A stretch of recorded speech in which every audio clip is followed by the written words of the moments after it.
Hello and welcome to another video from fantasyfootballscout.co.uk. It's Friday, which can only mean one thing. It's time for some team news. And as we warned you yesterday, there was no press conferences at all on Thursday other than the post-match stuff out of the Europa League, which means we've had a deluge of press conferences on Friday, 18 in a row. Neale, you must be feeling like a ton of bricks has landed on you with the amount of news that's come your way today. Yeah, absolutely brutal. I mean, it's. I think I can't remember a situation where we've had 20 on one day. Well, I guess it's 18 because we had two last night after Europa League. But yeah, it's got that sort of Christmas feel, hasn't it? Where everything's happening on one day and you've got to swiftly turn around. I guess the good thing about today is that we've got a buffer. You know, when all the matches are taking place on Sunday, so we'll keep an eye on anything that happens tomorrow, before the 2 o'clock deadline on Sunday afternoon. I suppose just the only other thing we should mention, as you mentioned before we came on air as well, is that whilst there is some good things about the fact that we've got this little bit of time between the press conferences and the game, that could work against us if there's extra day of training for some of these teams. And it's possible, just a disclaimer we should probably put out that if we're sort of declaring some people fit right now, things could change in the next 48 hours because I'm sure there will be more training sessions for these clubs. Yeah, exactly. I think pretty much all of them will have a training session tomorrow, apart from the teams that are travelling down to long away games, for example, Newcastle at Fulham. But yeah, there is every chance there is something that hasn't been declared so far that will scupper some managers' plans on Sunday. But we'll keep posted because there will be stuff leaking out over the next 48 hours, be it from the clubs themselves or from local newspapers. So we'll be on duty over the weekend, won't we, to keep you posted on anything that happens. Yeah, absolutely. We'll be doing our best to bring everything we can. Let's get started then on the press conferences we've had today and start with probably the most important place, probably one of the most popular assets in all of FPL. Andrew Robertson obviously came off injured in that Barcelona game midweek. A lot of concern about his status for the weekend. We've had a bit of an update from Jurgen Klopp, haven't we? Yeah, so both he and Jordan Henderson, who got a kick to his knee in Barcelona, Klopp said they both should be fine, probably will be fine, which is more positive than I thought about Robertson. I had a sense that he actually might be out for this Sunday, based on what happened in midweek. He came off at half time against Barcelona with his calf problem. He himself said he wasn't too worried about it, but it sounds like he's going to be okay, along with Mohamed Salah. So again, this is something we discussed yesterday. We thought he would be fine. He had this head injury that he picked up against Newcastle, and obviously protocol dictates that he has to sit out for 6-7 days. So that'll have been served. Not a definitive confirmed availability from Klopp. He did say that he's been in training, so he skirted around the subject really. And even Liverpool themselves said on the club website he should be available. But I can't really see any problem over the next 2 days or so that would prevent him from playing. Not so good news if you're still hanging on to Roberto Firmino, however. He's out of the match against Wolves. So he might be back for the Champions League final, but he won't feature in Gameweek 38. So there will likely be one of Divock Origi or Daniel Sturridge up front. Probably Origi based on form. He's got 3 goals in the last week. Sturridge started against Newcastle actually in Game Week 37, but didn't have the best of games. And Origi's, as I say, has got those goals to his name already this week. So he may be the one lining up front alongside Mane and Salah. Yeah, plenty of things to discuss there out that Liverpool team. And the only other thing, I guess, just to ask, and there's normally not much that comes out of them, but Wolves, anything that we've heard from them about any of their players for this game? No, nothing at all really. I mean, generally Santo offers a line if he's asked, saying everyone's all right. He wasn't actually asked that question today, but Wolves have got this amazing track record this season of having barely any injuries. I think they've had 6 all season, and 3 of them have just been for one match. So they're an incredible record. So yeah, nothing coming out of the Wolves camp. We'll follow the Express and Star and papers like that over the next 2 days to see if anything comes out, because we won't hear anything more from Santo at this point. But it sounds like they are fully fit. Not that Santo would probably offer up anything if he wasn't asked. but I would expect Wolves to be naming a strong team. I think Santa would probably, respect the fact that there's a title on the line here, as will Chris Hughton at Brighton. So we saw Santo give very brief cameos to the likes of Norris and Kilman last weekend. But he did start with a full strength team against Fulham, and I would expect that to be the case again at Anfield, I think. Yeah, absolutely. Nuno definitely strikes me as a type of manager who respects the occasion. And as you mentioned, Chris Hughton, let's talk about Man City now. Less sort of concern about key assets, really. I mean, most of the people that people are going to be owning, probably going to be fine. But there is just a few tidbits that come out of Pep's press conference that could possibly offer sort of a differential route for anyone who wants to be ultra brave, I suppose, based on what we've been told today. Yeah, so we've had a bit of a flag switcheroo, because beforehand it was Fernandinho who was yellow flagged and De Bruyne red flagged. We've had that flipped on its head today. So Fernandinho will be out of Sunday's game, but De Bruyne has been back in training last couple of days. Guardiola said he could feature, so whether that's as a substitute or in a starting role remains to be seen. But yeah, Fernandinho out. So we still might see Bernardo pushed back into central midfield alongside Gundogan and David Silva. We saw Phil Foden start there against Leicester, but he was hooked fairly early on in the second half. Difficult to criticise him. He's still very young. Didn't quite have the same effect on the game he has in previous weeks, but it could be that, given that Brighton's got this record of being quite a tightly a tight defensive side, then Guardiola might plump for someone like Sane up, alongside Aguero and Sterling, and maybe he's moved Bernardo back. That's just my interpretation of it, of course. But anyway, De Bruyne is back in contention. We just don't know whether he's going to start or not. Yeah, exactly. I mean, it seems quite unlikely that he will, but it's just sort of a bit of a bombshell for him to drop that he could be involved, because as we all sort of thought, we thought he was out really for the long haul. Let's move to the other side of Manchester then, and this is a team that I think people are probably more interested in terms of their transfers, because it's a game against Cardiff. There's a lot of interest in Pogba, for example, this week. Rashford, Shaw, the likes of that. But we have this line from Solskjaer, which actually doesn't really come as much surprise based on what he's hinted last week. But it's quite hard to predict the Man United team this week, wouldn't you say? Yeah, there's a few like that, really. Man United, yeah. So Solskjaer, as we discussed last week, he's been a bit cagey with injury bulletins.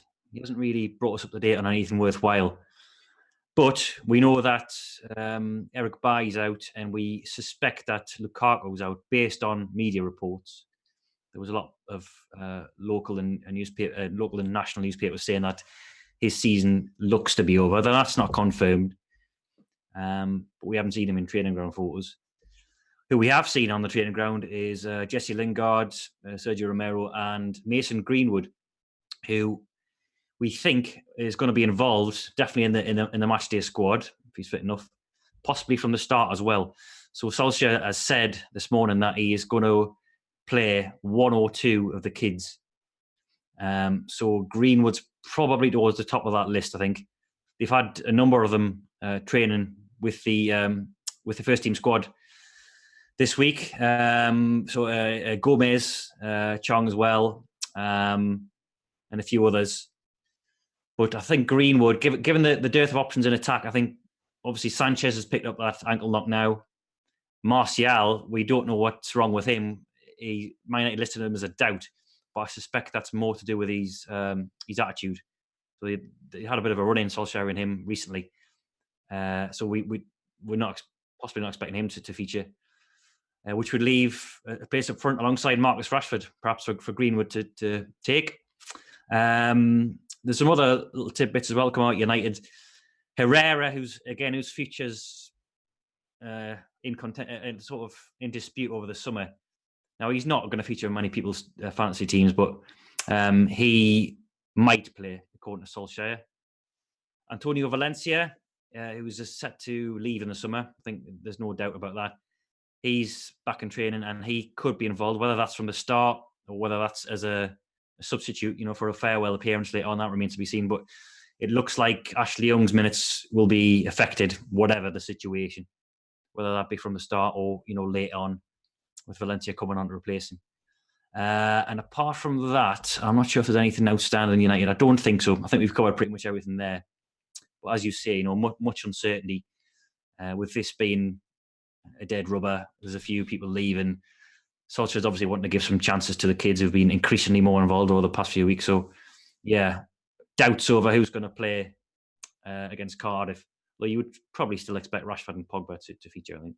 Yeah, I think we can be fairly confident of those two. I guess the only one other person worth just asking about, you sort of mentioned on the right flank of defence, Luke Shaw on the left. There isn't really an obvious alternative to come in for him, would you suggest? Unless there's just some kid in the academy we don't know about.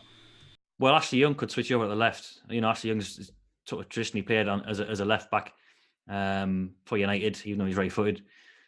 So that could happen. I mean, Shaw didn't have the best games against Huddersfield, but I wouldn't think that would likely occur unless there's some kind of late injury developing. But I would feel, along with Lindelof, I would feel most confident about Shaw's place in the United defence, I think. Plenty of uncertainty over the other centre-half with Smalling back. And then, as I say, Valencia giving that sentimental farewell. But, I think if you've got Shaw, you keep him, don't you, for this weekend? It's plum fixture against Cardiff, who've not scored a lot away from home this season. And Shaw's always got the ability to chip in with an attack and return. Absolutely. Let's move on now to Southampton, another team that a lot of people are focusing on this week, largely because of the fixture.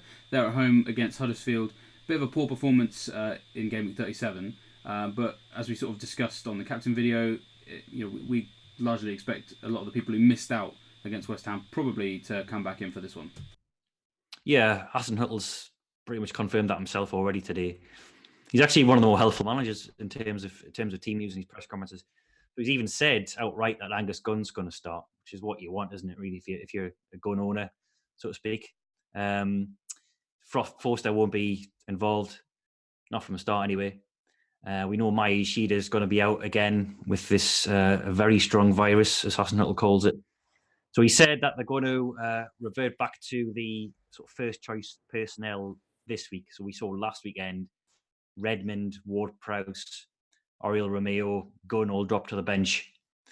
And they'll, you'd be pretty confident of those four coming back in. We know Gunn's going to start.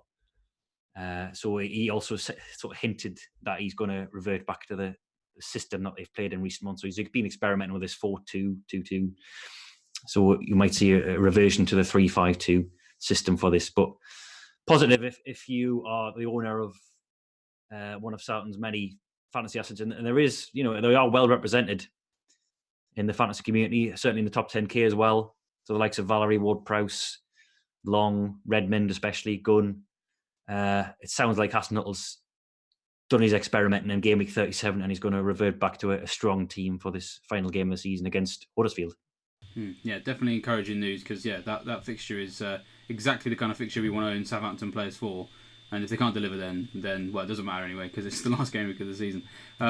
Moving on now to Chelsea. They obviously played on Thursday night. Now, as a Vardy owner myself, I'm quite excited already by the fact that they were taken all the way to extra time, had to go to penalties as well, quite a mentally and physically exerting evening. Took its toll on the injury front as well, didn't it? So there's quite a lot to come out of Sarri, both in terms of injuries, but also about perhaps any potential rotation for the weekend, isn't it? Yeah, so we mentioned this before many times this season. When Chelsea and Arsenal have played in the Europa League, we don't get a proper bona fide press conference on the Friday. It tends to be a 2-1, on the Thursday night after the game. They'll talk about the Europa League fixture just gone, and then at the end they'll tag on any questions for the match to come on Sunday. So we are a little bit in the dark, especially with Arsenal, I think. With Chelsea, at least Sarri's mentioned a couple of things about injuries. So Christensen and Loftus-Cheek both came off last night against Eintracht Frankfurt. Christensen, we don't really know the full extent of, but he limped off, and it looks the more serious of the two. Loftus-Cheek came off with what Sarri's described as the usual cramp after 75 minutes. So this has been a recurring feature over the past couple of weeks. Loftus-Cheek hasn't been able to complete the full 90 minutes. His back problem's a lot better, at least. So he still might feature on Sunday. I know he's in a couple of teams as a budget differential. So given that, Kante is out. Kovacic played the full 120 minutes against Frankfurt, so he still might play, even though he started against Eintracht on Thursday night. But yeah, it's difficult to predict Chelsea's team this weekend because obviously they've got this Europa League final, which takes precedent now in the end of May. They are secure of a top 4 place. They're currently in third, I think. So there's not a lot riding on this game. Is he going to risk a lot of his first teamers against Leicester, who are a pretty formidable team at the moment? But they've got bigger fish to fry now in terms of Arsenal in the Europa League. So you'd expect certainly the likes of Higuain to come back in, Alonso probably as well. Who else is there who didn't play? Oh yeah, Barkley and probably Pedro as well to come in. These were all players that were benched on Thursday. Whether Hazard starts or not, I mean, I've taken a bit of a punt and gone without him in the team news because he's played 120 minutes last night. He played 90 minutes the previous weekend, last Sunday against Watford. Would he risk his star player in what is essentially a dead rubber with 2.5 weeks before the Europa League final? On top of that, they're flying out to America for the most ludicrous. It's a well-meaning friendly, and it's done for obviously charitable causes and things like that. But the timing of it seems very odd, given that they've got this Europa League final to contest in a couple of weeks. So they've got that to come in midweek. So yeah, a bit of uncertainty over Chelsea's lineup. They're short of obviously Rudiger and Hudson-Odoi, so they're down on numbers. So rotations, they haven't got many bodies to interchange with. But yeah, a bit of uncertainty, I think, if you're in Chelsea's key attacking assets. Yeah, the line just there on Hazard as well. I mean, Sarri has talked about resting Hazard quite a lot this season. Because he's barely been used in the Europa League, really. I mean, it's only really in the last game or two that he's been used extensively, and obviously that makes sense because the competition's taken on a new priority for them. But yeah, he's spoken quite a lot extensively this season about how he wants to give Hazard as much rest as possible. So I think you're absolutely right. There is a definite chance that he maybe just comes on for the last 20 minutes, or maybe he starts and gets subbed at half time, or something along those lines for this particular game. Because as you say, dead rubber, and the thing is, this friendly they're taking them to. I mean, taking them to America. I mean, Hazard is probably going to have to play some part in that as well, because you'd imagine that a lot of these American fans are going to turn up to watch a player of his quality. So all of these things are going to be factored into it, aren't they? And as I said, I mean, all of this is making anyone who owns Jamie Vardy like myself quite excited because it does look as if Chelsea won't quite be, at their, at the level that certainly they won't be at the level they were on Thursday night, because it's not even close to the same type of context, is it? So, yeah, more encouraging, I think, for a Leicester player owners, definitely. Yeah, Sarri's even said that it's not even just a physical thing; it's the mental come down. After the emotional turmoil of Thursday night, and then how do you get yourself up for a game like this? So I'm fully behind your motivation to captain Vardy at this moment. I think it's understandable. I think it's increasingly looking like one of the better fixtures this weekend, isn't it?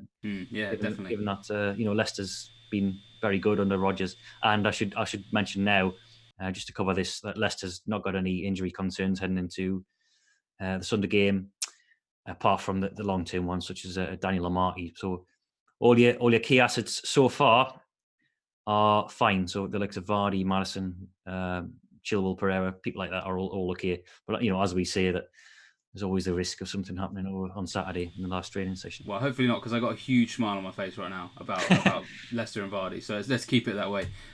Let's move on now to Spurs. I mean, it's another team that's been involved midweek, and not just from a physical perspective, but mental perspective. I mean, incredible scenes for Spurs midweek.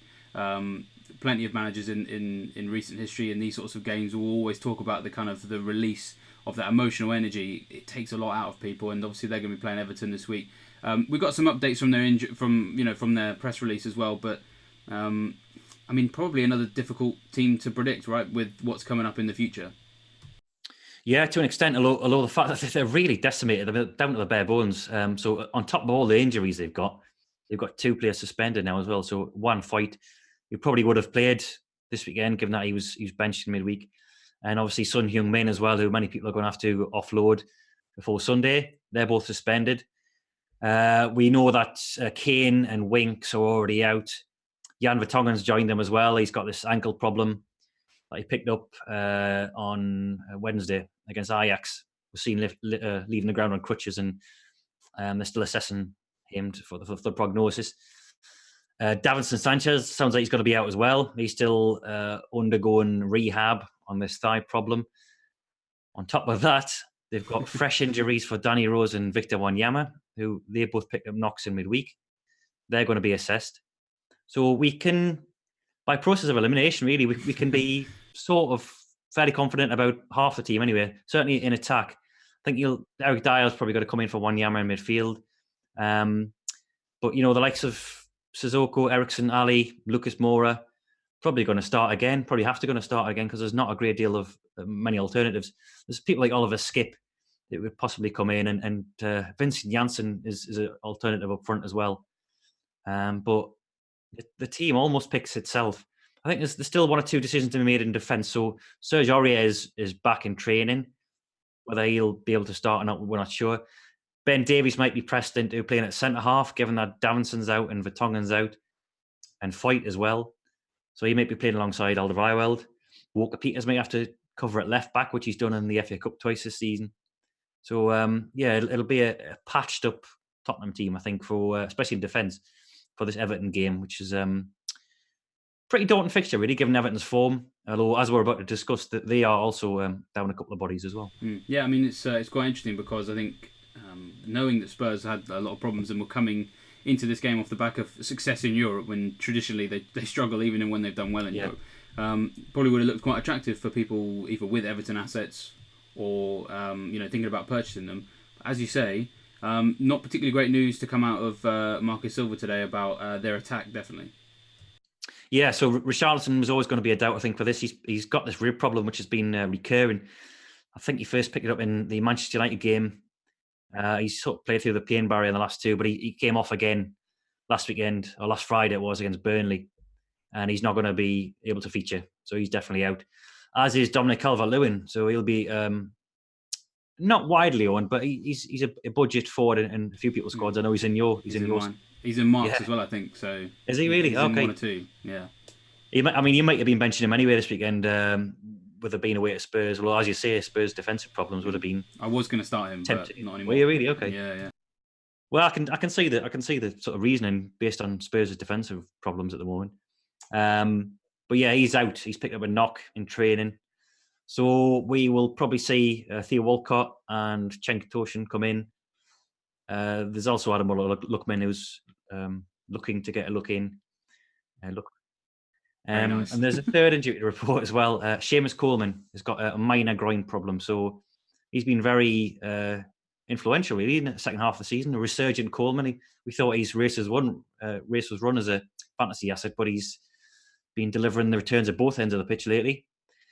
He's going to be assessed for this minor groin problem. So not as serious as Richarlison's or Calvert-Lewin's, but still got to pass a fitness test. So you might see John Joe Kenny coming in for him. There is obviously doubts over whether Jagielka and Baines are going to be at the club next season. They're still in discussions with those two about extensions to the contract. So if Silva's feeling sentimental, then they might get a run out as well. But Andre Gomez is back from suspension as well. So it could be a farewell appearance for him, because he's been strongly linked with a move to Spurs, funnily enough, this morning. So he may be lining up against his teammates next season. Yeah, plenty of uncertainty there as well. Just one final game that we'll sort of look at in detail before we round up everywhere else. A game that not everybody, but lots of people in the chat have been talking about, waiting for us to talk about this. That is Palace against Bournemouth, because a lot of people do believe there's going to be a lot of goals in this game. Palace were already without some key defensive figures, but there's even more uncertainty in their defence now, which could open the floodgates for this game, couldn't it?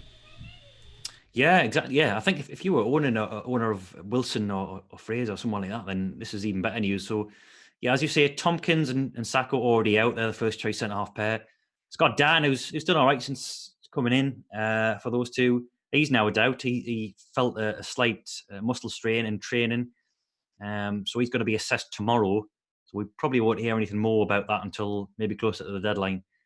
So, yeah, who's going to be playing in place of him, there's Riedewald, I think, and they've got a youngster called, is it Woods, I think, who could possibly come in. You could even put Joel Ward there, I guess.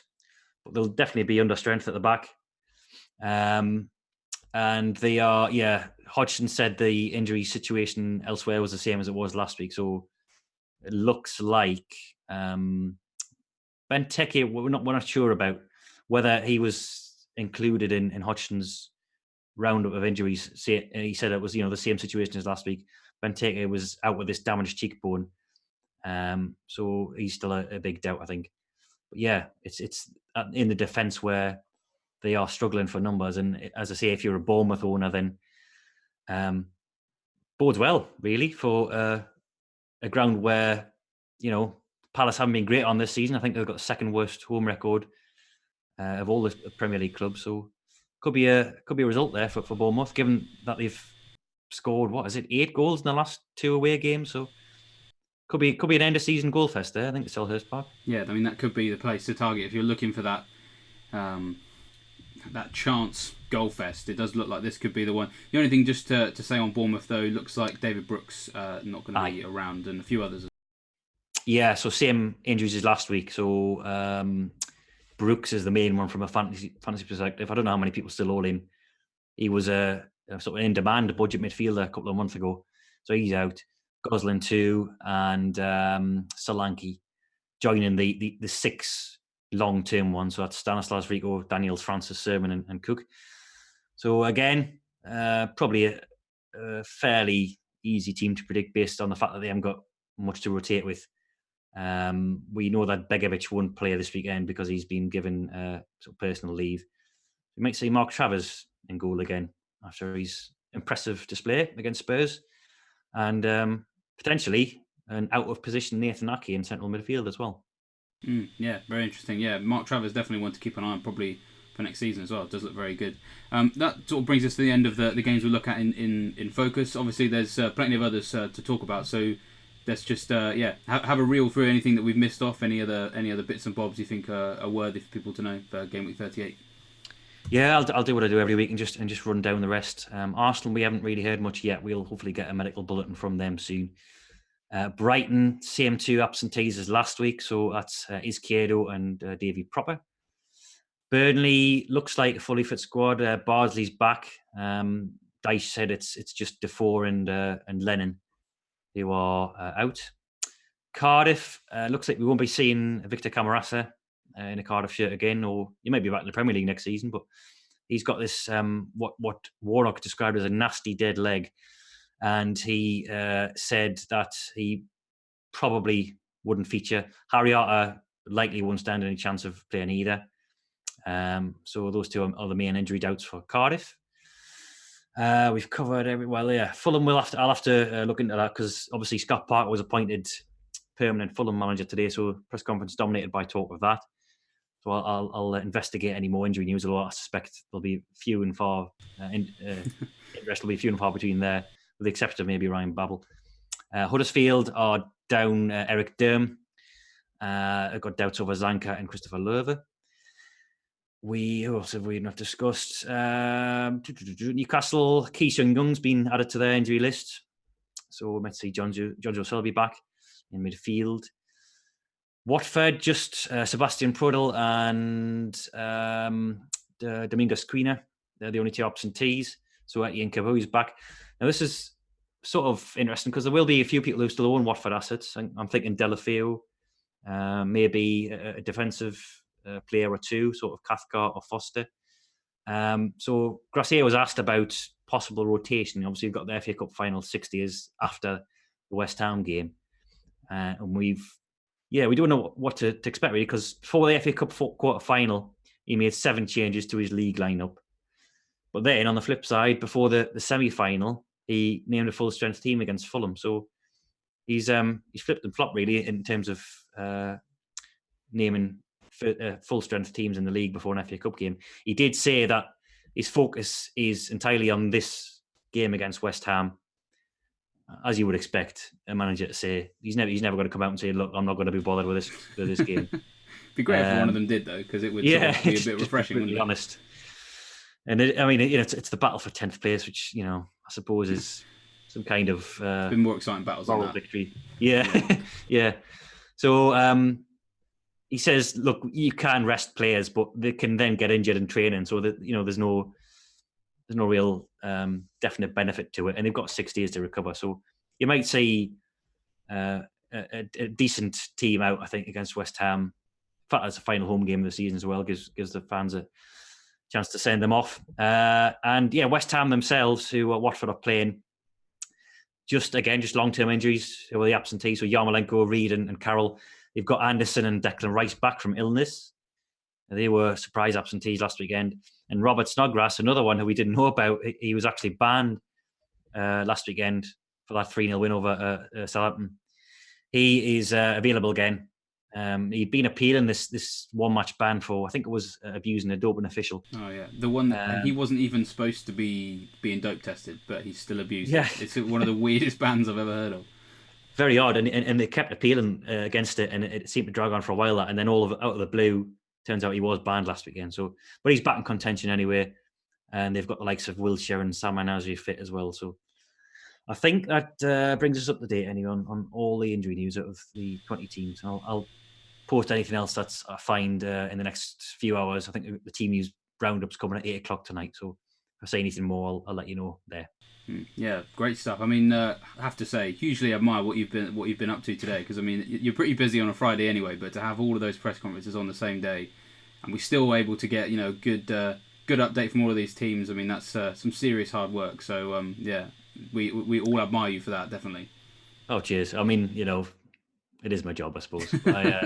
I would love to be on the beach, getting the sort of end of season mentality in. But unfortunately, this is one of the worst days I can remember in terms of actual press conferences. But anyway, it's the last one of the season, and I can rest easy next week. Yeah, exactly. Yeah, just like a big European night. Once this is all over, you can put your feet up and relax. So. Yeah, we're nearly there. That brings us to the end of our team news roundup. Hopefully that's helpful for people.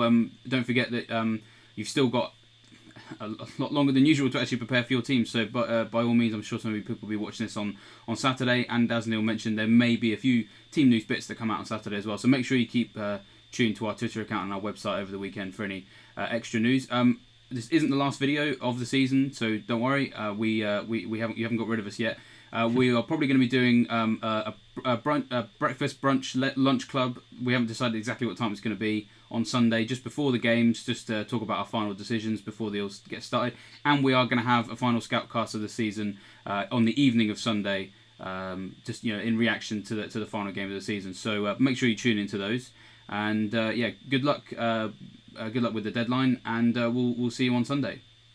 Yeah, I'll likely be on one of those videos, but just to say thanks to everybody for watching this team news video this season, and thanks for all your input and things like that in the comments section. And obviously, get well soon, Joe. And hello to my mum and dad who've been watching me all season as well. God bless them. They haven't got a clue what I'm talking about. They don't play fantasy football, but they tune in every week, which probably doubles the numbers watching this. So see everybody on Sunday for the brunch club. I'm not even going to attempt to top that goodbye. That was quality stuff. So it's a goodbye from me.